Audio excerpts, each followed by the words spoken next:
Դիանա Գրիգորյանի «Գոյամարտ» հեռուստասերիալի նկարահանումները շարունակվում են, հեռուստադիտողները դիտում քննարկում հեռուստասերիալի հերթական սերիան։ Ավոն 10-ով 0 արեց Հունանին, մենակ թե Հունանը հիմա էլ Ավոյի գլուխը չուտի։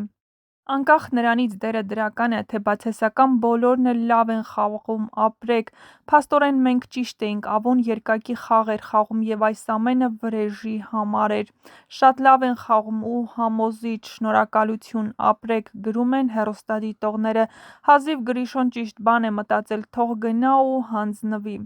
Ավոն հաստատ մի անակնկալ ա պատրաստել, մակունցները դեռ շատ կհիշեն Սարգսյաններին։ Ավոն շատ ճիշտ էր ասում, որ Հունանին ասաց դե դու բռնվի, այ հիմա նոր Ավոյ ա գալիս ասպարեզ։ Ինձ թվում ա Լեան տանից գումար ա վերցնելու Դավիթի բուժման համար, թաքուն մուծում նանի, կամ էլ Ավոն ա օգնելու։ Ցավոք սրտի Հունանի նմանները շատ կան մեր իրականության մեջ։